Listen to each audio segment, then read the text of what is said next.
Hello everyone, good afternoon. Today's we have the topic human behaviour chapter second. आज हम देखेंगे human behaviour के बारे में। अर्लियर लेक्चर में हमने इंट्रोडक्शन ऑफ साइकोलॉजी के बारे में जाना, branches of psychology, definition of psychology, nature of psychology and nursing में उसका क्या रिलेवेंस है उसके बारे में हमने देखा। तो फर्स्ट चैप्टर आपका यहाँ पर कंप्लीट हो गया। आज हम देखेंगे सेकंड चैप्टर के बारे में। सेकंड चैप्टर में आपका है ह्यूमन बिहेवियर। तो आज हम कवर करेंगे ह्यूमन बिहेवियर क्या है, नॉर्मल ह्यूमन बिहेवियर क्या है, कौन कौन से फैक्टर हैं जो ह्यूमन बिहेवियर को अफेक्ट करते हैं, अब नॉर्मल ह्यूमन बिहेवियर क्या है। Good it. So let's begin. First है नॉर्मल बिहेवियर। नॉर्मल बिहेवियर क्या है? Normal behaviour is the branch of psychology that studies unusual pattern, not normal. It is abnormal behavior. Abnormal psychology is the branch of psychology that study unusual pattern of behavior, emotion, thought which may not be understood as precipitating a mental disorder. जैसा कि हमने psychology की branch में देखा था, normal psychology और abnormal psychology. तो अभी हम देखेंगे एबनॉर्मल बिहेवियर क्या होता है ना। तो एबनॉर्मल जो साइकोलॉजी है वो आपका ब्रांच है साइकोलॉजी की, जिसके अंदर हम स्टडी करते हैं unusual pattern of behaviour. Unusual pattern होना, नॉट नॉर्मल से हटके कुछ अलग सा बिहेव होना, कुछ अलग सा पैटर्न होना, उसको बोला जाता है unusual pattern of behaviour, emotion and thought. किस किस के बारे में? Unusual pattern of thought, emotions और okay. So unusual pattern, behaviour, emotion and thought, इसमें किसमें देखेंगे हम? एबनॉर्मल साइकोलॉजी में, which may not be understood as precipitating a mental disorder. इसको मेंटल डिसऑर्डर नहीं कह सकते, बट एक थॉट होता है, एक एबनॉर्मल जो है कि मेंटली हमारा जो थॉट प्रोसेस है, हमारा अनयूजुअल पैटर्न हो गया, बिहेवियर होगा, इमोशन होगा, इनमें शिफ्ट होना, थोड़ा सा हट के होना। सो this is abnormal psychology. The scope of abnormal psychology is to study people's emotion, cognitive and behavioral problem. इसमें क्या क्या पढ़ते हैं हम? जैसे कि अर्लियर हमने देखा था साइकोलॉजी में लोगों के इमोशंस के बारे में, cognitive, memory, perception, thinking, learning, ये सब किसमें आता है? कॉग्निटिव में, प्रॉब्लम सॉल्विंग इसके बारे में। इन बिहेवियर के बारे में, बिहेवियर की जो भी उसकी प्रॉब्लम है। बिहेवियर मीन्स कि नॉट ओनली जो बात करता है वो, बिहेवियर मतलब जो कि हम सीन कर सकते हैं, उसका फेशियल एक्सप्रेशन हो गया, हाव हो गया, उसका काम करने का तरीका, उठने बैठने का, बातचीत करने का, एक्सेट्रा, ये सब किसमें आता है? बिहेवियर में। इट स्टडी द एटिपिकल और abnormal members of society who fall outside of the most common parameter. इसमें क्या स्टडी करते हैं? स्टडी द एटिपिकल और abnormal member of the society. Society में कई बार ऐसा कुछ स्कूल में, सोसाइटी में, कंपनीज में हमारे कुछ abnormal चाइल्ड होते हैं, abnormal एडल्ट होते हैं, तो उनको पहचानना कि वो अबनॉर्मल उनका बिहेवियर है। अबनॉर्मल मीन्स कि ऐसा बिहेव करना जो कि सोसाइटी में एक्सेप्टेबल नहीं है। आवाज आ रही सभी को? तो सोसाइटी में एक्सेप्टेबल नहीं है ना, उससे हट के कुछ करना, कि जो सोसाइटी जिस चीज को, जिस नॉर्म को, बिहेवियर को एक्सेप्ट नहीं कर रही, उससे आप कुछ हटके कर रहे हो। सोसाइटी ने कोई पैरामीटर सेट किया, आप उससे हटके कर रहे हैं, this is the abnormal behaviour. आगे इसको हम इन डेप्थ में देखेंगे। इतना समझ आया? First slide. सेकंड है व्हाट इज बिहेवियर। अब बिहेवियर क्या है? What is behaviour? बिहेवियर क्या है? What is behaviour? Most people use the word behaviour to mean conduct. मतलब मोस्ट पीपल बोलते हैं कि बिहेवियर मीन्स कंडक्ट। कंडक्ट मतलब हमारा बातचीत करने का, उठने बैठने का तरीका, etcetera. Behaviour is anything that person does. Behaviour means कि एनीथिंग जो कि हम करते हैं, लिखना, पढ़ना, चलना फिरना, बातचीत करना, पूरा ओवरऑल बॉडी लैंग्वेज, हमारा एक्शन भी किसमें इंक्लूड होता है? हमारे बिहेवियर में। In psychology, behavior is regarded as any observable activity by the human being. Human being जो भी एक्टिविटी कर रहा है जिससे हम उसे ऑब्जर्व कर सकते हैं, खाना खाने का तरीका, उठने बैठने का, ब्रश करने का, पर्सनल ग्रूमिंग, एक्सेट्रा, सारी चीज किसमें आती है? बिहेवियर में, जिसको हम स्टडी कर सकते हैं, जिसको हम ऑब्जर्व कर सकते हैं। Most human behaviour result from combination of factors such as culture, attitude, emotion, values, ethics, authority, rapport, persuasion, coercion and genetic. अब जो बिहेवियर है वो कैसे ड्राइव होता है, कैसे सेफ होता है, कि हम देखते हैं हर एक इंसान अलग अलग बिहेव कर रहा है। तो ये कैसे सेफ होता है आपका बिहेवियर? कल्चर से। आप किस कल्चर से बिलोंग कर रहे हो, कल्चर के अकॉर्डिंग आपका पहनने का तरीका, आपका उठने बैठने का तरीका, आपका प्रेयर करने का तरीका आपका चेंज हो जाएगा, राइट। ये कल्चर पे डिपेंड करता है। एटीट्यूड, आपका एटीट्यूड कैसा है, किसी व्यक्ति को लेके मेरा अच्छा एटीट्यूड है, इनके साथ तो मैं इनसे अच्छे से बात करूंगा, इनके साथ मेरा एटीट्यूड अच्छा नहीं है, इनको देखने का नजरिया अच्छा नहीं है, तो मैं इनके साथ अच्छे से बात नहीं करूंगा। तो पर्सनल एटीट्यूड पर भी डिपेंड करता है कि मेरा सामने वाले के प्रति नजरिया क्या है, एटीट्यूड क्या है। इमोशन, अब मेरा इमोशनल फीलिंग क्या है, उस पर भी मेरा बिहेवियर डिपेंड करता है। जब आप बीमार होते हो तो आप किसी से अच्छे से बात नहीं करते हो ना, आप बोलते हैं मुझे अकेला छोड़ दो, मुझे अकेले रहने की जरूरत है। तो इमोशन आपका डिपेंड करता है आपके बिहेवियर में। उसके बाद आपका वैल्यूज, आपकी वैल्यूज क्या है, आपका इथिक्स क्या है, वो भी आपका डिपेंड करता है। आप किससे किस तरीके से बात कर रहे हैं, कितना रिस्पेक्ट कर रहे हैं, एक्सेट्रा, वो आ जाता है आपका इथिक्स में और वैल्यूज में। एटिकेट्स, आपके इथिक्स क्या है ना, किसका रिस्पेक्ट करना है, क्या करना है, टीचर है, कोई सीनियर अथॉरिटीज है, तो वो इथिक्स एंड वैल्यूज में अथॉरिटी, कोई सीनियर पर्सन है तो आपका बिहेवियर वहाँ पे उससे चेंज हो जाता है। वो सीख जाए, कोई छोटा बच्चा है आपसे, कोई जूनियर या डिजिग्नेशन में, पैसे में, पद में, तो उससे आप अलग तरीके से बिहेव करते हो। कोई सीनियर आता है तो अलग तरीके से बिहेव करते हो, तो उसके अकॉर्डिंग भी हमारा बिहेवियर है वो चेंज होता है। नेक्स्ट है हमारा रेपो परसुएशन। परसुएशन मीन्स क्या होता है, किसी चीज को लेकर उसको परसुएट करना, मीन्स उसको जैसे कि सेल्समैन होते हैं ना, तो उसको इन्फ्लुएंस करना, उसको बोला जाता है परसुएशन ना। परसुएट करना किसी चीज को लेके, किसी डिसीजन मेकिंग के लेके उसको मोटिवेट करना या मैनिपुलेट करना, this is called persuasion. Coercion, coercion means कि उस पे प्रेशर डालना कि आपको ऐसा बिहेव करना पड़ेगा, है ना, कि आप इस सोसाइटी में हो तो आपको यहाँ पर ऐसा एक्ट करना पड़ेगा, ऐसा आप नहीं करोगे तो आपको पनिशमेंट मिलेगी, है ना। तो उसको उसको प्रेशराइज करना वो बिहेव करने के लिए ना, जैसे कि उसको वो नेचुरल बिहेवियर नहीं था पर उसको प्रेशराइज करना, उसको दबाव डालना कि आपको ये काम करना पड़ेगा, तो वो उस तरीके का बिहेव वो करेगा। उसका मन तो नहीं था करने का लेकिन उसे करना पड़ रहा है। नेक्स्ट है जेनेटिक। अब कुछ जेनेटिक, जेनेटिक मीन्स कि बाय बर्थ से ही कुछ उसको डिफॉर्मिटी है या मम्मी पापा से भी कुछ हमारा बिहेवियर है, हम कहते हैं वो ट्रांसफर होता है ना।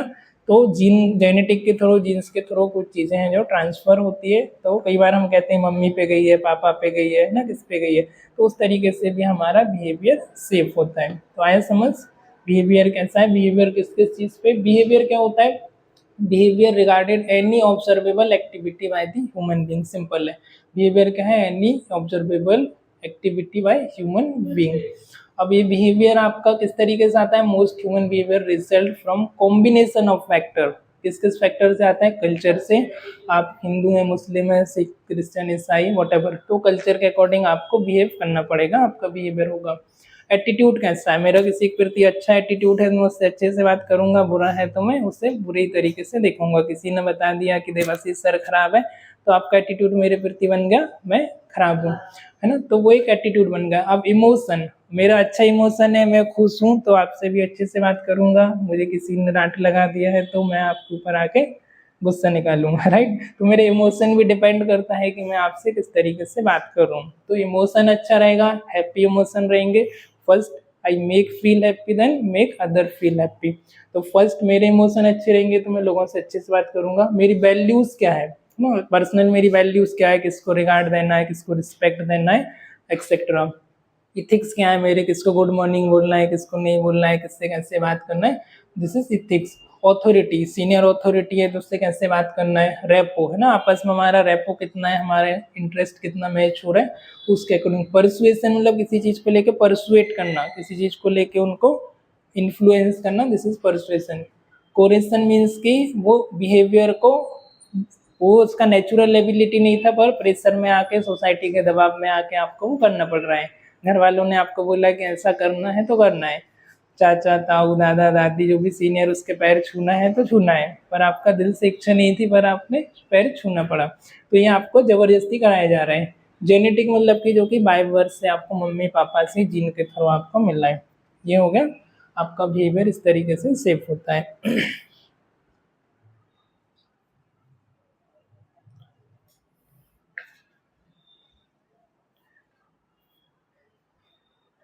Okay, next principle of human behaviour. Principle क्या हो सकते हैं, almost all human behaviour is learn, जितना भी ह्यूमन बिहेवियर है उससे हम सीखते हैं। ना, बचपन से कोई सीख के नहीं आता, हम मम्मी पापा को, सोसाइटी को, कल्चर को, स्कूल को, टीचर को देख करके क्या बिहेवियर को हम सीखते हैं। All behaviour occur for a reason, जितना भी बिहेवियर वो एक रीजन की वजह से होता है ना, कोई ना कोई हमारा रीजन होता है, इस तरीके से हम उस तरीके से बिहेव करते हैं। टीचर के इसको टीचर की स्टूडेंट के बीच का बिहेवियर है, कोई आपके बॉस के और एम्प्लॉय के बीच का बिहेवियर है, मम्मी और बच्चे के बीच का, तो एक वहाँ पे कोई रीजन है, उसके वजह से हम उस तरीके से उनसे बात करते हैं। No obvious occur out of blue, behaviour continue to occur because of they are effective. Behaviour कोई इफेक्टिव है तो हम उससे कंटिन्यू करते हैं, इफेक्टिव नहीं है तो हम चेंज करके दूसरे तरीके से बिहेव करते हैं। Behaviour stop occurring when they are ineffective, यदि बिहेवियर हमारा इफेक्टिव नहीं है तो हम उसे स्टॉप कर देते हैं। ठीक है, तो ये कुछ जनरल प्रिंसिपल थे बिहेवियर के लिए। एबीसी मॉडल है, फर्स्ट है इंसिडेंट, इंसिडेंट ट्रिगर। इंसिडेंट मतलब कि कुछ भी ऐसा इवेंट हुआ है या कुछ भी ऐसा स्टिमुलाई है जो कि ट्रिगर कर रही है, तो एबीसी मॉडल है यहाँ पर, वो ट्रिगर होने की वजह से वो बिहेवियर आपका एक्शन में आता है, एक्शन मानने के बाद उसके कॉन्सिक्वेंस या उसका रिस्पॉन्स आता है। तो एबीसी मॉडल है, फर्स्ट कोई भी चीज़ आपको माइंड में ट्रिगर हुई, ट्रिगर होने के बाद वो एक्शन में आया, बिहेवियर में आया, और जब आपने एक्शन लिया तो उसका रिजल्ट आया। ठीक है, आपको कोई अच्छी न्यूज़ सुनाई दी, आपको कोई अच्छा थॉट आया, हैप्पी थॉट आया, तो पहले वो इवेंट आपके माइंड में ट्रिगर हुआ, ट्रिगर होने के बाद आपको एक्शन में आया, आप हंसे, एकदम से मुस्कुराए, हुर्रे हो, है ना, इस तरीके से आप एक्साइटमेंट हुए, और एक्साइटमेंट होने के बाद उसका जो भी रिजल्ट आया, इस तरीके से 3 एबीसी मॉडल पे काम करता है।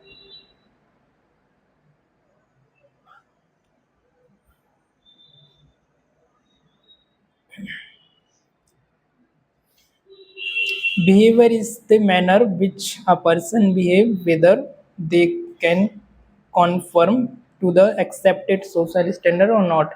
बिहेवियर क्या है? बिहेवियर एक मैनर्स होता है जिसमें हम बिहेव करते हैं, अब ये या तो सोसाइटी में एक्सेप्ट हो या नहीं हो। यदि सोसाइटी उसको एक्सेप्ट कर रही है कि ये गुड बिहेवियर है, सोसाइटी के पैरामीटर के अकॉर्डिंग, रूल्स रेगुलेशन के according, so you are a good guys. यदि आप उनसे अपोजिट चल रहे हो तो यू आर अ बैड।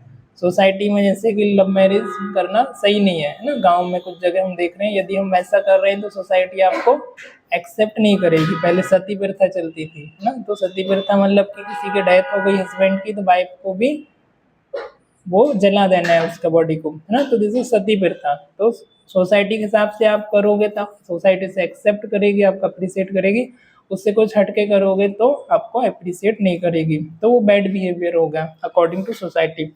लेकिन कुछ चीज़ें चेंज करना भी एजुकेशन के साथ साथ जरूरी है। सती प्रथा हो गया, मृत्यु भोज हो गया, डाउरी प्रथा हो गया ना, बहुत सारी चीज़ें हैं जिनको चेंजेस करना आज के समय में नेसेसरी है। तो जब भी कोई चेंज करने आता है तो पहले तो उसे एक्सेप्ट नहीं किया जाता है, पहले क्या करते हैं, उसके ऊपर चप्पल और पत्थर मारे जाते हैं, फिर कहीं जाके बहुत स्ट्रगल के बाद उसको एक्सेप्ट किया जाता है। ठीक है, पहले लड़कियों को एजुकेशन नहीं मिलता था ना, फिर फर्स्ट जो लेडी डॉक्टर थी आनंदी जोशी वो बनी, उसके बाद फिर ज्योतिबा फुले, उन्होंने फर्स्ट स्कूल खोला, तो धीरे धीरे करके इवेल्युएशन उसका होता गया। दूसरा हम देखेंगे नॉर्मल बिहेवियर। नॉर्मल बिहेवियर क्या है? नॉर्मल जो वर्ड है वो ड्राइव हुआ है लेटिन वर्ड से। कौन से वर्ड से? Latin word. लेटिन वर्ड कौन सा है? Norma. Latin word Norma which means rules. इसका मतलब क्या होता है? Rules. Therefore, normal behavior means that which follow the rule or pattern standard as set by society। Society के अकॉर्डिंग जो भी रूल्स रेगुलेशन उन्होंने सेट किए हैं, यदि आप उस तरीके से बिहेवियर कर रहे हो तो आप नॉर्मल बिहेवियर कर रहे हो, वैसा बिहेवियर नहीं कर रहे हो तो आपका बिहेवियर क्या है? अब नॉर्मल है। ठीक है, कौन कौन से सोसाइटी के रूल्स होते हैं? ठीक है, आप लड़के हो तो आपको ऐसा रहना है, आप लड़की हो तो आपको ऐसा रहना है, ये पहनना है, यहाँ जाना है, वहाँ जाना है, ये करना है। ठीक है, उसके अकॉर्डिंग आप फिट बैठ रहे हैं तो यू आर गुड। नेक्स्ट है आपका when an individual is able to function adequately and perform daily living activities effect efficiently and feel satisfied with his lifestyle, he is said to have normal behavior। क्या बताया जा रहा है? When individual able to function adequately, वो daily की जो उसकी living activity है उनको अच्छे तरीके से परफॉर्म करता है, इफिशिएंटली उसको परफॉर्म करता है, और उससे सेटिस्फाई है, वो संतुष्ट है जो भी काम कर रहा है उसकी लाइफ स्टाइल से, उसके वर्क से, परफॉर्मेंस से, तो वो नॉर्मल है। यदि वो सेटिस्फाई नहीं है, कुछ उससे लग रहा है कि और अच्छा कर सकता था, ऐसा करना चाहिए थी, या लोग उसे बोल रहे हैं कि ये अब नॉर्मल है, तो वो अब नॉर्मल में आएगा। डिफरेंस नेक्स्ट है फैक्टर अफेक्टिंग ह्यूमन बिहेवियर। अब कौन कौन से फैक्टर हैं जो कि ह्यूमन बिहेवियर को अफेक्ट करते हैं, इतना समझ आया सभी को? नेक्स्ट हम आगे बढ़ते हैं, shall we move ahead. Next factor affecting human behaviour. तो फर्स्ट है genetic. Pattern of behaviour are influenced by inheritance from the parent. कुछ हमारा बिहेवियर है, मैंने बताया कि वो जेनेटिकली जीन्स के थ्रू, मम्मी पापा का है तो वो बच्चों में भी ट्रांसफर होता है, दादा दादी का है तो वो मम्मी पापा में आएगा, मम्मी पापा से बच्चों में आएगा, ठीक है। Early childhood experience. नेक्स्ट आपका अर्ली चाइल्डहुड में आपका एक्सपीरियंस कैसा रहा है, बचपन में आपके फैमिली कैसी रही है आपका, है ना, जॉइंट फैमिली था, न्यूक्लियर फैमिली था, आपके फैमिली में आपके कलीग्स के साथ कैसा आपका कंपटीशन था, आपका स्कूलिंग कहाँ से हुआ है, आपका एजुकेशन कहाँ से हुआ है, किस कल्चर से आप बिलोंग करते हो, तो ये सारा डिपेंड करता है आपके अर्ली चाइल्डहुड, मतलब चाइल्डहुड में आपको किस तरीके का एक्सपोजर मिला है, उस पर डिपेंड करता है आपकी पेरेंटिंग कैसी हुई है, ये सारी चीज़ों पर। आपके होम किस तरीके का था, फैमिली मेंबर में आपका मम्मी पापा का कैसा रिलेशन था, है ना, न्यूक्लियर थे, अलग अलग थे, डाइवोर्स फैमिली थी, एक्सेट्रा। तो ये भी बच्चे के माइंड पर अफेक्ट करता है, उसके बिहेवियर पर भी सेव करता है कम्प्लीटली उसकी लाइफ को। उसका स्कूल कैसा था ना। सोशल नॉर्म, आगे सोशल नॉर्म देखते हैं। Social norm shape our behaviour and attitude. Early individual manipulate his और her behaviour to best fit in with others. Social norm जो सोसाइटी है, सोसाइटी का नॉर्म्स भी आपके एटीट्यूड को सेव करती है। Every individual manipulate his her behaviour to best fit in the others, ठीक है। हम हमेशा लोगों को खुश करने के लिए सोसाइटी के अकॉर्डिंग हम बिहेव करते हैं ताकि हमारी इमेज है वो अच्छी बनी रहे ना। तो every individual manipulate behave to best fit in the others, है ना, अदर लोगों के अकॉर्डिंग उन्होंने कहा कि आपको यहाँ पर बैठना है तो आप वहाँ पर बैठे रहेंगे शांति से, तो आप गुड बॉय हो, गुड गर्ल्स हो। यदि आप वहाँ पे शांति से नहीं बैठे तो यू आर बैड, है ना। तो दूसरों को फिट करने के लिए जो उन्होंने बताया, उसके लिए हम हमेशा अच्छे बनने की कोशिश करते रहते हैं।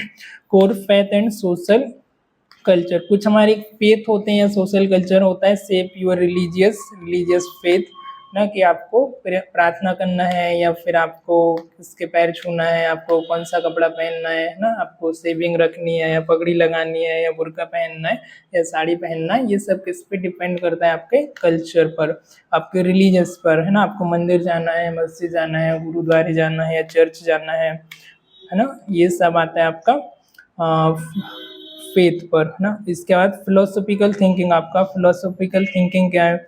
इमोशनल वेलबींग कितना, emotional such as shame and guilt connected to moral living.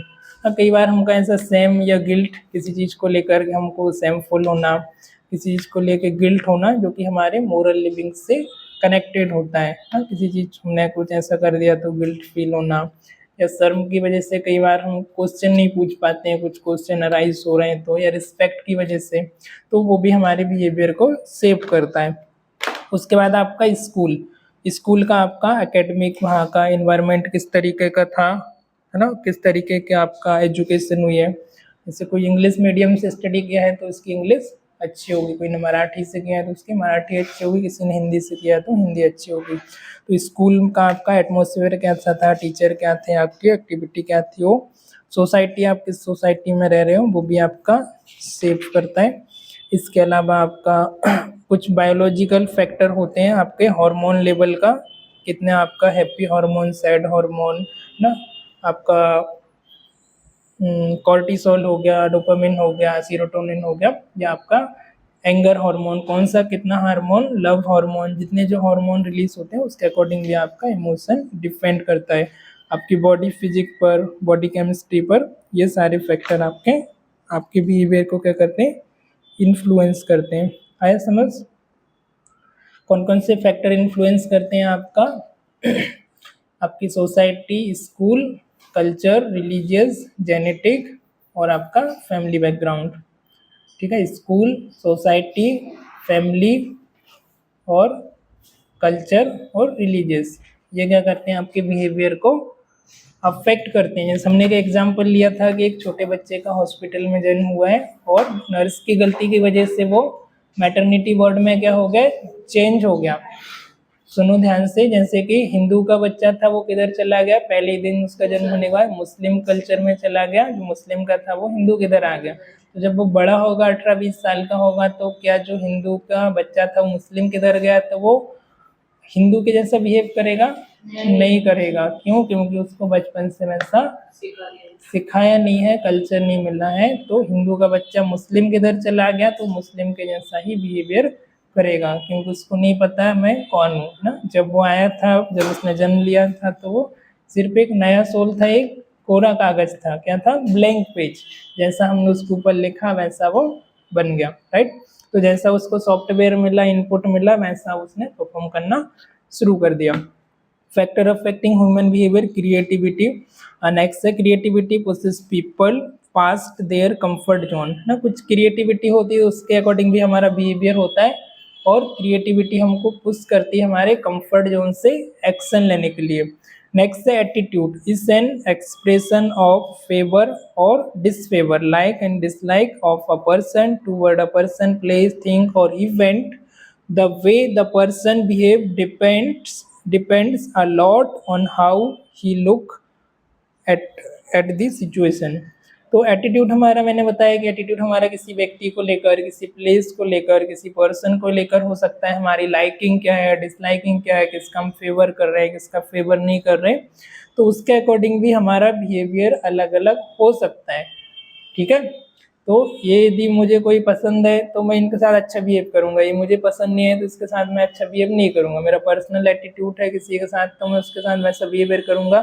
कोई जगह मुझे पसंद है तो मुझे वहाँ पे जाना अच्छा लगेगा, कोई जगह मुझे पसंद नहीं है तो वहाँ पे जाना मुझे अच्छा नहीं लगेगा। मेरा बिहेवियर वहाँ पे जाने से चेंज हो जाएगा। आप ज़बरदस्ती पकड़ के ले तो जाओगे, पर बिहेवियर वहाँ पे जाने के बाद चेंज हो जाएगा। मैं किस चीज़ को फेवर कर रहा हूँ, किसको फेवर नहीं कर रहा हूँ, उस पर मेरा बिहेवियर डिपेंड करता है, मेरे इंटरेस्ट पे डिपेंड करेगा। और अभी आप मुझे बोलो कि मैथ पढ़ाओ तो मैं मैथ नहीं पढ़ा पाऊंगा, मेरा बिहेवियर चेंज हो जाएगा, राइट। आप बोलो साइकोलॉजी पढ़ाओ तो मैं साइकोलॉजी अच्छे से पढ़ा पाऊंगा। तो मेरा इंटरेस्ट क्या है, मेरा लाइकिंग क्या है, डिसलाइकिंग क्या है, उस पर भी मेरा बिहेवियर अफेक्ट करता है, ठीक है। कौन सी चीज़ें मुझे पसंद है, कौन सी नहीं है। तो मुझे नॉनवेज खाने का बोलेगा तो मेरा बिहेवियर शिफ्ट हो जाएगा, ठीक है। पहले माइंड ही नॉनवेज को एक्सेप्ट नहीं करेगा, है ना। तो इस तरीके से मेरा बिहेवियर चेंज हो जाएगा। नेक्स्ट है characteristic of the normal behaviour. Normal behaviour का क्या क्या कैरेक्टरिस्टिक है। फर्स्ट है आपका परसेप्शन ऑफ रियलिटी, ठीक है। रियलिटी को परसीव करना कि रियलिटी क्या है, रियलिटी को आप परसीव कर पा रहे हो, आपका बिहेवियर नॉर्मल है। अ positive attitude toward one self, accepting weakness and taking pride of strength. आपकी वीकनेस क्या है, आपकी स्ट्रेंथ क्या है, ये भी आपको पता होनी चाहिए, ठीक है। किसी का स्ट्रेंथ है कि उसका स्पीकिंग अच्छा है, किसी का स्ट्रेंथ है कि उसकी राइटिंग अच्छी है ना, किसी का स्ट्रेंथ है उसका मीन्स सिंगिंग अच्छा है, किसी का डांसिंग अच्छा है, वट एवर। तो आपकी वीकनेस क्या है और आपकी स्ट्रेंथ क्या है वो आपको पता होनी चाहिए। A positive attitude toward one's own self, खुद के प्रति पॉजिटिव एटीट्यूड होना चाहिए, खुद को एक्सेप्ट करना ना, कि हु आई एम, अपने आप को पहले एक्सेप्ट करना एज इट इज़, मैं जैसी भी हूँ। एक्सेप्ट करना मतलब ऐसे नहीं कि मैं जैसी हूँ मैं वैसी ही बनी रहूँगी, उसको चेंज करना। जो बैड थिंग है, जो वीकनेस, उसको चेंज करना। जो स्ट्रेंथ है उस पर ज़्यादा फोकस करना और अपने आप को एक्सेप्ट करना, वीकनेस को एक्सेप्ट करना, और जो भी स्ट्रेंथ है उस पर प्राइड करना, उस पर गर्व करना। एडिक्वेट इन वर्क, प्ले या लीजर, जो भी आपका लीजर टाइम होता है, एडुकेट इन वर्क, और जो भी आपकी लीजर एक्टिविटीज है, डांसिंग, सिंगिंग, उसको एंजॉय करना। Willing to use problem solving approach in life process, जो भी लाइफ में प्रॉब्लम आई है उनको सॉल्व करना। ऐसा नहीं कि मुझसे नहीं हो पाएगा, मैं नहीं कर पाऊंगी, है ना, या मेरा काम नहीं है। तो उसको जितना हो सकता है राइट डिसीजन लेना और प्रॉब्लम को सॉल्व करना। Capacity to adapt one self to current situation, current situation में कैपेसिटी होना चाहिए खुद को एडजस्ट करने की, खुद को एक्सेप्ट करने की। Current situation one self, capacity for with standing anxiety and stress. अब लाइफ में एक जैसी तो चलती नहीं है ना, कुछ ना कुछ उतार चढ़ाव ईसीजी की तरह आता रहता है ना। तो अपने आप को हर एक सिचुएशन में, एंजाइटी, स्ट्रेस में विथ स्टैंड वहाँ पर हमको खड़े रहना, हमको भागना नहीं, सिचुएशन को एक्सेप्ट करना। तो ये नॉर्मल कैरेक्टरिस्टिक होगा। Normality versus abnormality in medical term practice it is easy to decide. Medical term में क्या होता है कि कुछ भी आपको डिसीज हुई है, सर्दी खांसी, फीवर है, जुकाम है, लूज मोशन है, कुछ भी, तो आप वाइटल साइन चेक करोगे, आपको पता चल जाएगा कि पर्सन जो है वो फिट नहीं है, इसके वाइटल स्टेबल नहीं है, तो सी इज़ नॉट फिट, या आपकी रिपोर्ट एबनॉर्मल आई तो आपको पता चल जाएगा। लेकिन जब आप हाउएवर इसकी जगह आप साइकोलॉजिकली बिहेवियर को देखते हो तो हम इसको ईजिली हम इसे फाइंड आउट नहीं कर सकते हैं ना। Behaviour level we can't have an ideal model of man और ideal behaviour to this set as standard और नॉर्म, है ना। किसी को हम देख के एग्जैक्ट नहीं कर सकते कि ये अबनॉर्मल है, ये नॉर्मल है। तो पहले उसका पूरा बैकग्राउंड हिस्ट्री निकालना पड़ेगा, कल्चर निकालना पड़ेगा, कैसा सब रहा, क्यों इसका बिहेवियर अफेक्ट हुआ, फिर ही हम कह सकते हैं कि नॉर्मल है या एबनॉर्मल है। कोई जंगल में समय बिताया उसने 20 साल, तो वो उसके हिसाब से नॉर्मल है। कोई जंगल में नहीं रह के सिटी में रहा, एजुकेशन अच्छा मिला, तो उसकी जगह नॉर्मल है, राइट। तो एग्जैक्ट हम कह नहीं सकते कि कौन नॉर्मल है कौन अब नॉर्मल है बिहेवियर के व्यू पॉइंट ऑफ व्यू से। तो नेक्स्ट है abnormal behaviour. Abnormal behaviour is define is behaviour that is disturbing, socially unacceptable, distressing, maladaptive or self-defeating and often the result of distorted thought and cognition। क्या है abnormal behaviour? Abnormal behaviour that is disturbing, क्या कर रहा है? Disturb कर रहा है। Socially unacceptable है, सोसाइटी उसको एक्सेप्ट नहीं कर रही। किसी को गाली देना, किसी से झगड़ा करना, किसी को मारपीट करना, डिसरिस्पेक्ट करना, राइट, ये क्या हो गया? अनएक्सेप्टेबल बिहेवियर, जो कि अबनॉर्मल बिहेवियर, जो कि डिस्ट्रेस कर रहे हैं, मेलाडप्टिव है, प्रॉपर तरीके से अडेप्ट नहीं कर रहा, और सेल्फ डिफीटिंग, है ना, खुद को ही मतलब नुकसान पहुंचाना, सेल्फ डिफीटिंग हम कह सकते हैं। And often the result of distorted thought cognition.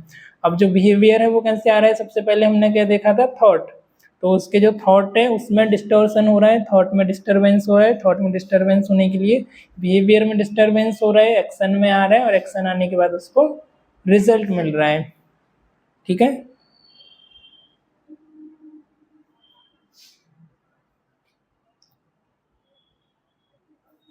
यहाँ पे हमने जैसे एक स्लाइड देखा था कि जो वेस्टर्न कंट्री और इंडिया में, ठीक है, तो इसमें क्या दिखाया है कि जो वेस्टर्न कंट्री में पब्लिक में किस करना नॉर्मल है, लेकिन इंडिया में पब्लिक में किस करना नॉर्मल नहीं है, लेकिन पब्लिक में पिस करना, मीन्स कि वॉशरूम करना, कहीं पर भी गुटखा खा के थूकना, ये नॉर्मल है।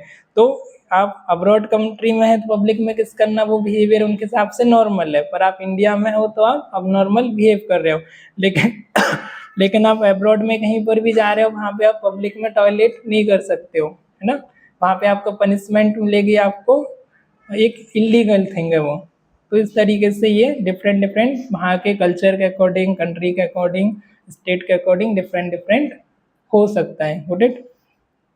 तो उसे हम अबनॉर्मल बिहेवियर नहीं कहेंगे।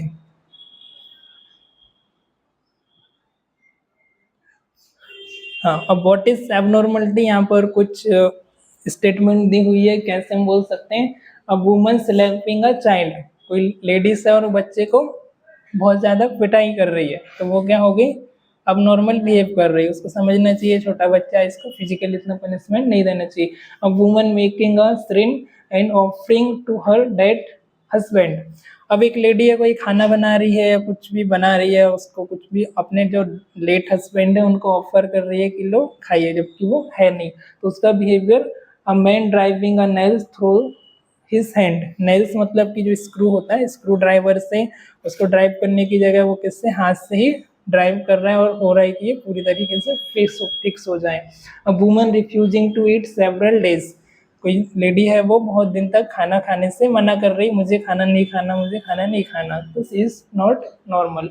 A man kissing another man, a man working on the dogs, ठीक है, man kissing another man and man working. अभी तक क्या सुना था कि कुत्ता इंसान को भौंकता है, अभी इंसान किसको भौंक रहा है? कुत्ते के ऊपर। So this is abnormal behaviour. Next the word abnormal with the prefix, है ना, इसमें प्रीफिक्स क्या है, abnormal, A and B. A means की away from, means anything away from normal और एक्सेप्टेबल, अवे फ्रॉम नॉर्मल और unacceptable है, not acceptable, and it means deviated from the norm और स्टैंडर्ड और रूल्स। ना जैसे कि राहुल गांधी का मीम्स आता रहता है सोशल मीडिया पे, हम देखते हैं ना, तो जो कि अनएक्सेप्टेबल है उस तरीके का कुछ बिहेव करना। नेक्स्ट है defining abnormality, deviation from the normal, normal से कम होना, this is the abnormal. Deviation from the ideal, एक आइडियल सेल्फ होना चाहिए, रियल सेल्फ होना चाहिए, उससे सप्रेस होना, उससे कम होना, अलग तरीके का बिहेवियर होना, this is abnormal. Create discomfort to other, other लोगों को क्या करना, डिस्कम्फर्ट करना, अदर लोगों को नुकसान पहुंचाना, वो बिहेवियर भी एबनॉर्मल। जैसे कि प्रोड्यूस डिस्ट्रेस, एंजाइटी, गिल्ट और causes harm in the other, लोगों को गिल्ट महसूस कराना, एंजाइटी होना, डिस्ट्रेस होना और किसी प्रकार का फिजिकल नुकसान पहुंचाना या इमोशनली डैमेज करना। Inability to function effectively, emotional disturbance होने की वजह से जो वर्क परफॉर्मेंस है उसमें भी क्या होगा, इनस्टेबल होगा, वो भी स्टेबल नहीं होगा। Legal concept, know the difference between right and wrong, ठीक है, राइट क्या है, रॉन्ग क्या है, लीगली इलीगल है, उस तरीके का बिहेव करना, किसी को शाउटिंग करना, किसी का मर्डर करना, रेप करना, तो this is the abnormal behaviour.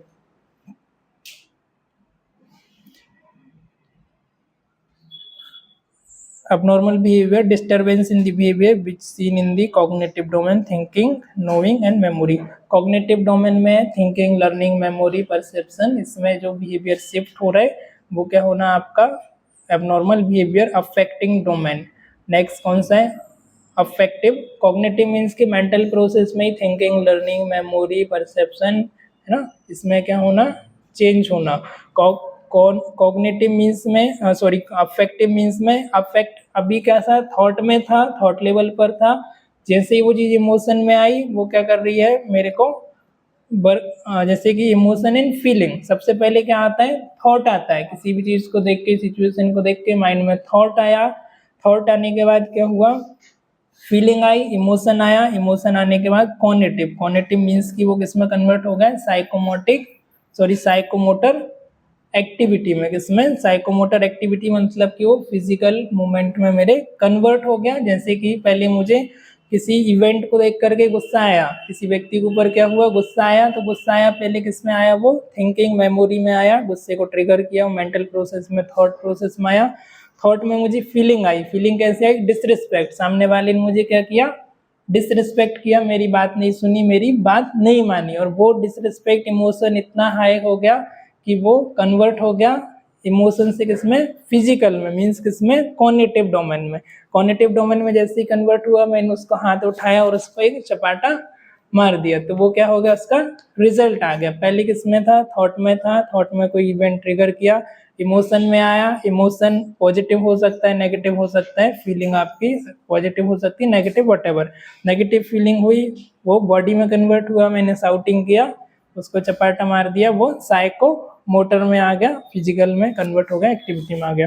The individual with abnormal behaviour manifest his और her mental stress through thought, feeling and action. पहले क्या, थॉट, फीलिंग एंड एक्शन, सबसे पहले क्या आया, थॉट आया, फिर फीलिंग आई और फिर एक्शन। कोई भी हम मूवी में सीन देखते हैं, जब एक मूवी चल रही होती है तो जैसा मूवी में सीन आता है पहले थॉट आता है कि यार हीरो के साथ ऐसा नहीं होना चाहिए थी, विलन ने इसके साथ गलत किया, उसकी बीवी को उठा के ले गया, है ना, उसको किडनैप कर लिया, उसके बच्चे किडनैप कर लिया, या जब हीरो की पिटाई हो रही होती है एक्टर की, तो हम क्या बोलते हैं, नहीं इसके साथ गलत हो रहा है, ऐसा नहीं होना चाहिए। तो पहले क्या आया, थॉट आया, फिर फीलिंग आई कि नहीं ये गलत हो रहा है, आपने उसको फील किया, और फील करने के बाद फिर वो एक्शन में आया। कई बार हम मूवी में देखते हैं कि अभी कौन सी एक मूवी आई थी, वो देन सैयारा कुछ मूवी आई थी, है ना, तो वहाँ पे देखा कि वो थिएटर में जाकर के उधर लड़ाई झगड़ा कर रहे हैं, रो रहे हैं, कुछ हो रहा है, एक दूसरे के कपड़े फाड़ रहे हैं,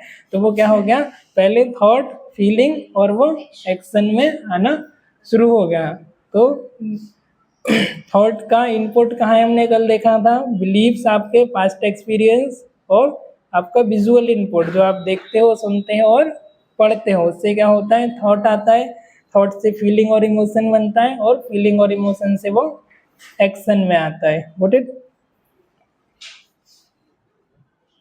नेक्स्ट है defining abnormal behavior. Abnormal behavior is that is harmful to the self, to other without serving interest of self. Abnormal behaviour क्या होता है, ये तो खुद के लिए भी हार्मफुल होना और दूसरे के लिए भी हार्मफुल होना, without serving interest of the self and poor reality contact. Poor reality contact example, belief that most people don't hold और सेंसरी परसेप्शन। दिख रहा है slide?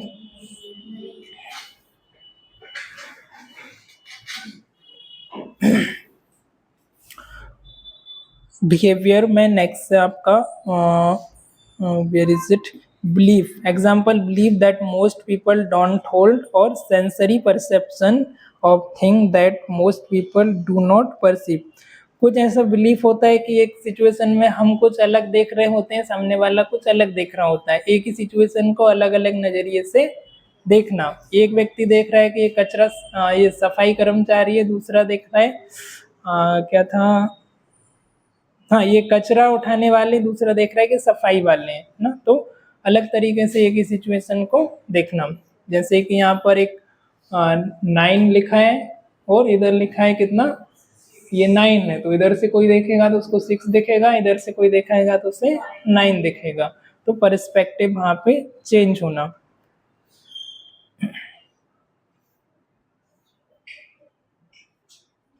Emotional reaction inappropriate to a person और सिचुएशन। इमोशनल रिएक्शन होना वो कि inappropriate होना according to situation और person. Erratic behaviour example, behaviour that shift unpredictably. Erratic behaviour मतलब कि अचानक से बिहेवियर को शिफ्ट हो जाना, ऐसा सोचा नहीं था और इमीडिएटली वो बिहेवियर में शिफ्ट होना। फ्लक्चुएशन होना, कभी बहुत ज़्यादा सैड, कभी बहुत ज़्यादा हैप्पी, कभी बहुत ज़्यादा सोरो होना, कभी बहुत ज़्यादा एक्साइटमेंट होना, तो उसमें फ्लक्चुएट होना, इमीडिएटली वो बिहेवियर का शिफ्ट होना, it is called abnormal behaviour. Characteristic of abnormal behaviour. Abnormal behaviour का क्या क्या कैरेक्टरिस्टिक हो सकता है, change in person thinking process, memory, perception and judgement. Person के सोचने के तरीके में, मेमोरी में, परसेप्शन में, जजमेंट में चेंज होना। कैरेक्टर नेक्स्ट है रिड्यूस वर्क एफिशिएंसी इन दी जनरल स्टेमिना। जो वर्क एफिशिएंसी था, आप 8 घंटे काम करते थे, 8 घंटे की जगह आप अभी 2 घंटे भी काम नहीं कर पा रहे हो, आप इमोशनली डिस्टर्ब हो। नेक्स्ट है फॉरगेटफुलनेस, भूल जाना बार बार। Unable to cope with the stress, stress से कोप अप नहीं कर पाना, छोटे मोटे स्ट्रेस से भी कोप अप नहीं करना। Develop anxiety and worries at the slightest disturbance in the daily life. Anxiety होना, बहुत ज़्यादा चिंता होना, छोटा सा भी डेली लाइफ में कुछ डिस्टर्बेंस हुआ, आप कार से जा रहे थे, 2 मिनट के लिए भी ट्रैफिक लग गया, आप चिल्लाना शुरू कर दिया ना, तो ये क्या हो गया। और दूसरा व्यक्ति को क्या किया, मोबाइल म्यूजिक ऑन किया और आराम से म्यूजिक सुन रहा है। मैं रास्ते से जा रहा था, एक बारात दिखी, बारात के ऊपर में चिल्लाना शुरू कर दिया कि ट्रैफिक में लेट हो रहा हूँ, ये वो करके। दूसरा व्यक्ति ने गाड़ी साइड में लगाई और डांस करना शुरू कर दिया, चलो बारात जा रही, थोड़ा सा एंजॉय कर लेते हैं, डांस कर लेते हैं। तो ये क्या हो, छोटा सा डिस्ट्रेस हुआ पर बहुत ज़्यादा चिड़चिड़ापन वहाँ पे हो गया। Develop anxiety, complete lack of respect और सेल्फ एंड अदर्स। खुद को लेके लैक ऑफ सेल्फ रिस्पेक्ट होना, दूसरों को लेकर के भी लैक ऑफ सेल्फ रिस्पेक्ट होना। सेल्फ कॉन्फिडेंस का लो होना और लैक ऑफ ग्रेटिफिकेशन होना। ठीक है, यह है अबनॉर्मल बिहेवियर के characteristic. Symptoms of the abnormal behaviour, easily getting anode और नर्वस, बहुत जल्दी दुखी हो जाना, बहुत जल्दी नर्वस हो जाना। ऑफन ओके, नेक्स्ट है इजली गेटिंग एनोड और नर्वस, ऑफन और ऑलवेज अपेयरिंग एंग्री, हमेशा ऐसे दिखना, गुस्से में दिखना, कभी कभी या फिर हमेशा, ऑफन या फिर always appearing angry, seems to be angry. Always putting the blame to other, हमेशा दूसरों पर ब्लेम करना, इसकी वजह से ऐसा हो गया, उसकी वजह से ऐसा हो गया, वो ऐसा नहीं करती तो ऐसा नहीं होता, हमेशा दूसरों को ब्लेम करना। रिफ्यूजिंग टू फॉलो रूल्स और क्वेश्चनिंग ऑथोरिटी, रूल्स को फॉलो नहीं करना और क्वेश्चनिंग करना अथॉरिटी के साथ, सीनियर पर्सन के साथ। Arguing and throwing temper tantrum, बहुत ज़्यादा आर्गुमेंट करना, टेम्पर टेंट्रम होना, बहुत जल्दी गुस्सा हो जाना, चिढ़ जाना, मारपीट करना। Having difficulty in handling frustration, कोई फ्रस्ट्रेशन आया तो उसको डिफिकल्टी होना हैंडल करने के लिए। What is this?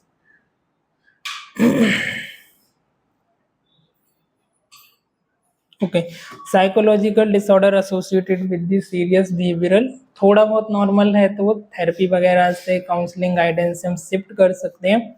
यदि बहुत ज़्यादा हो रहा है सीरियस बिहेवियरल एब्नॉर्मलिटी से, लाइक एंजाइटी डिसऑर्डर है, जैसे कि पोस्ट ट्रॉमेटिक स्ट्रेस डिसऑर्डर, इसको क्या बोला जाता है? PSTD, post traumatic stress disorder. मतलब पहले उसकी लाइफ में कोई ऐसा ट्रॉमा हुआ था जिसकी वजह से वो अभी तक उसको सफ़र कर रहा है, वो क्या होगा? Post traumatic stress disorder. Trauma मतलब कि इमोशनल ट्रॉमा हो सकता है जिसकी वजह से वो अभी तक सफ़र कर रहा है। बचपन में उसको बहुत ज़्यादा ओवरवेल्म किया, बचपन में बहुत ज़्यादा उसकी मार पिटाई हुई, है ना, या फिर बचपन में मम्मी पापा के द्वारा बहुत प्रेशराइज किया गया, या फिर उसका जो फैमिली में लड़ाई झगड़ा देखा बचपन से, या बचपन में कोई जैसा रेप का केस चाइल्डहुड में, है ना, या फिर हम कह सकते हैं पोस्ट ट्रॉमेटिक स्ट्रेस। हाँ, इस तरीके के फिजिकल अब्यूज़ का कोई भी केस है तो वो बाद में वापस से उसको क्या करता है? माइंड को ट्रिगर करता है और सफ़र करता रहता है। ऑब्सेसिव कंपल्सिव डिसऑर्डर, एक ही एक जो ऑब्सेशन है वो बार बार आना। इसमें क्या होता है? जैसे कि मैं घर में, मेरे अलमारी है, लॉकर है, मैंने उसमें लॉक लगाया और लॉक लगाने के बाद मैं बार बार जाके उसको चेक कर रहा हूँ कि मैंने लॉक प्रॉपर लगाया कि नहीं, लॉक प्रॉपर लगा कि नहीं। या मैं हैंड वॉश कर रहा हूँ तो मुझे लग रहा है बार बार इसमें जर्म तो नहीं है, वायरस तो नहीं है, बार बार हैंड वॉश ही करते जा रहा हूँ, हैंड वॉश कर रहा हूँ 5 मिनट तक उसको ही रिपीट कर रहा हूँ। ये क्या? एक ही थॉट है, कंपल्सिव है, वो बार बार माइंड को ट्रिगर कर रहा है। ये एक डिसऑर्डर होता है।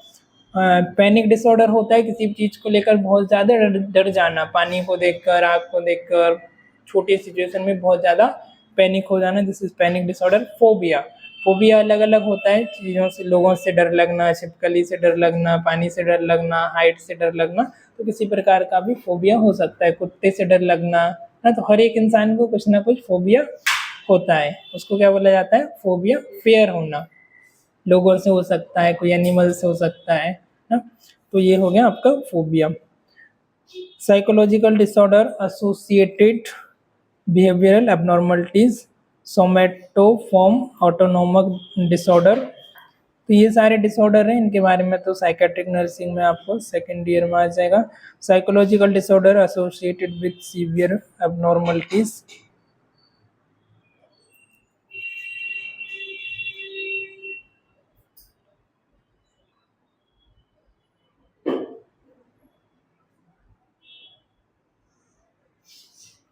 अब इसका कॉजेस क्या हो सकता है? जैसे ऑलरेडी हमने देखा है, आउटकम ऑफ फॉल्टी डेवलपमेंट, बचपन से प्रॉपर डेवलपमेंट नहीं मिला। साइको सोशल स्ट्रेस की वजह से हो सकता है, कॉम्बिनेशन ऑफ बोथ की वजह से भी अबनॉर्मल बिहेवियर हो सकता है। Causes of abnormal human behaviour, कुछ बायोलॉजिकल फैक्टर की वजह से, जेनेटिक फैक्टर की वजह से, physical deprivation, mail nutrition, illness, injury की वजह से, स्लीप डेप्रीवेशन की वजह से हो सकता है, एक्सेसिव स्क्रीन का यूज़ करने की वजह से। आजकल हम देखते हैं बचपन में छोटे 2-3 साल का ही बच्चा है, उसको मोबाइल दे दिया, वीडियो गेम दे दिया, तो वो भी आपके इमोशन को, एमिगडाला होता है इमोशन का सेंसर सेंटर, उसको अफेक्ट करता है। तो इस तरीके के बच्चे को ऑटिज्म, हाइपर एक्टिविटी डिसऑर्डर होने के चांसेस रहते हैं। कुछ मेंटल डेप्रीवेशन हो गया, फॉल्टी पेरेंट रिलेशनशिप हो गया, ओवर प्रोटेक्शन हो गया। कुछ बच्चे होते हैं जिनको मम्मी पापा बहुत ज़्यादा प्रोटेक्ट करके रखते हैं, भाई घर से बाहर नहीं जाना, ये नहीं करना, वो नहीं करना, बहुत सारे उनके ऊपर रूल्स लगा दिया, है ना, तो वो बाहर की दुनिया देख ही नहीं रहा है, बहुत ज़्यादा उस पर रूल्स रेगुलेशन लगाना, उसको ओवर प्रोटेक्ट करना, ओवर परमिसिवनेस एंड इंडल्स, बहुत ज़्यादा परमिशन दे देना कि तू ही बस, तेरे को जो करना है वो कर, 8-10 साल की उम्र से, है ना, बहुत ज़्यादा उसको बंदिश में भी नहीं रखना, बहुत ज़्यादा फ्रीडम भी नहीं देना। And faulty discipline, discipline proper नहीं होना उसकी वजह से। अनरियलिस्टिक डिमांड, बहुत ज़्यादा अनरियलिस्टिक डिमांड होना उसकी वजह से हो सकता है। पुअर कम्युनिकेशन, बच्चों के बीच, पेरेंट के बीच प्रॉपर कम्युनिकेशन नहीं हो पाना। Understandable parenting models, sorry undesirable, parenting का जो मॉडल है उसमें डिस्टरबेंस होना। पहले की जो मम्मी होती थी वो बच्चों को क्या सिखाती थी, पहले की जो माता होती थी वो निर्माता होती थी। छत्रपति संभाजी महाराज की, छत्रपति शिवाजी महाराज की, झांसी की रानी लक्ष्मीबाई की, जीजा माता की, ये जो मदर थी वो बच्चों को पूरी तरीके से विकसित करती थी, मेंटली और फिजिकली भी। तब जाके आपको एक मराठा साम्राज्य मिला है ना, तो वो पूरी तरीके से कैपेबल बनाती थी स्कूल जाने से पहले ही। अभी की मदर क्या करती हैं, बच्चा खाना नहीं खा रहा है, बच्चा रो रहा है, उसको उठा के क्या किया, मोबाइल दे दिया, बेटा रील देख, मैं भी सास बहू का सीरियल देखती हूँ और टीवी पर, ठीक है, या मेरा मैं दूसरा काम कर लेती हूँ। तो अभी पेरेंट्स को भी पेरेंटिंग सिखाना ज़रूरी है, ठीक है। तो इस तरीके से ये वर्क करता है और ये पूरे उसकी सेफ फ्यूचर को सेव करता है बच्चे को। कॉजेस ऑफ अबनॉर्मल बिहेवियर ये हमने ऑलरेडी देख लिया है, अर्ली चाइल्डहुड ट्रॉमा होना, डिसकोरेंट इंटरपर्सनल रिलेशनशिप होना, stress and strain in the modern life में, एजुकेशन हो गया, ऑक्यूपेशनल हो गया है ना, ये सारी चीज़ें भी अफेक्ट करती हैं आपका। Socio cultural war evidence, social racial discrimination, prejudices, economic employment problem, rapid social change, ये सारे फैक्टर भी अफेक्ट करते हैं आपके अबनॉर्मल बिहेवियर के लिए, ठीक है। ठीक है, जब आपके पास जॉब नहीं रहती, जब लाइक कोविड का समय था ना, तो उस समय हमारे अनएम्प्लॉयड की वजह से भी बिहेवियर शिफ्ट हो जाता है। सो ठीक है, फाइनली इतना ही था। Let's thank you. Quickly sum up कर लेते हैं। तो अभी हमने इसमें देखा नॉर्मल बिहेवियर क्या है, अब नॉर्मल बिहेवियर के बारे में जाना, कैरेक्टरिस्टिक के बारे में जाना, प्रिंसिपल के बारे में जाना, कॉजेस के बारे में जाना, नॉर्मल बिहेवियर के क्या कॉजेस हैं, अब नॉर्मल का क्या है, नॉर्मल बिहेवियर का इंट्रोडक्शन डेफिनेशन क्या है, क्या उसका प्रिंसिपल है, और कौन कौन से फैक्टर हैं जो कि अफेक्ट करते हैं, राइट। सो जिसमें हमारा सोसाइटी हो गया, स्कूल हो गया, फैमिली हो गया, कल्चर हो गया, रिलीजियस हो गया, कौन सी स्कूल से पढ़ाई की, कौन से कल्चर से बिलोंग करते हो, मदर फादर का बैकग्राउंड कैसा था, ये सारी चीज़ें आपका बिहेवियर को सेव करने में अफेक्ट करती है। जेनेटिक भी आपका अफेक्ट करता है। ओके, चलिए आज के लिए क्लास में फिलहाल इतने ही, मिलते हैं किसी और क्लास में। Till the time, good bye, have a great day.